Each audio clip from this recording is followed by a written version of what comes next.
All right. Now, we showed you this graph in Shift Tour 2, but let me, I have that volume up kind of high because I'm starting to lose my voice there. So, in the market, you'll know your house is in the market because you'll get showings and offers within 30 days. You'll know your home is in no man's land when you get lots of showings and no offers over a 30 to 60 day period. You with me?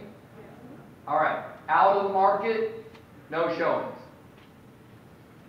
Now, what's happening in Northern California, because Northern California is considered one of the most technologically advanced areas in terms of the buyer's use of internet and ability to avoid face-to-face contact with any human beings.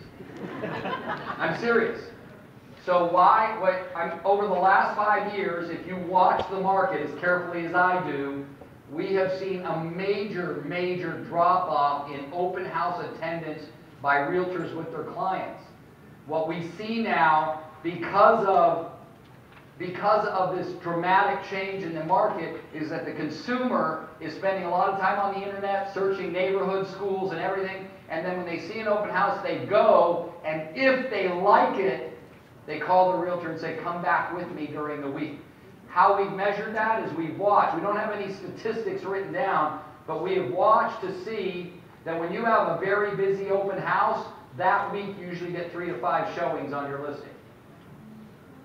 And when we interview the agent, we say, hey, you took your client by. Had your client ever been by before? In about 90% of those cases, the agent is saying that the buyer went to the open house by themselves and then called them.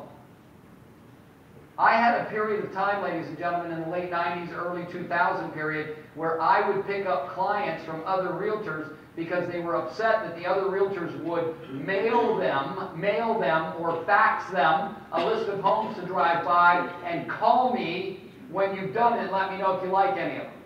And they felt like the service was at a low. Now people want that. Leave me the freak alone, you weird realtor, and give me a list. Right?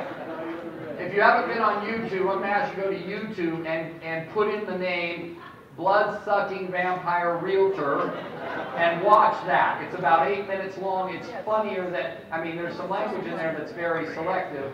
And we could never show it at a KW event. I'm just saying it's funny. It tells you the plight, though, of the realtor. Now, listen carefully. 1, 2, 3. How many of you have a client or 2 or 3 that love to be just left alone? Be serious. Like they just want to do this. Right? And they know you and respect you well enough, right? That when it's time, they're going to call you, right? Come with me. Some of them. Thank you very much for your honesty. Yeah. Is it incumbent on you to stay in touch with them either way? Yes. And do most of you have back rooms on your website where you can see when they've clicked on a house? Right. So are you using old style scripts that still work? Like you see they've clicked on a home and it's, let's say it's 1740 Johnson Street. If we notice in our back room that a client has clicked on 1740 Johnson Street, we call them an hour to 2 hours later and say, hey, Tom, Mary, it's Rick over at Keller Williams. I was just out looking at homes for you, and I ran across one at 1740 Johnson Street. I swear it's one you'd like.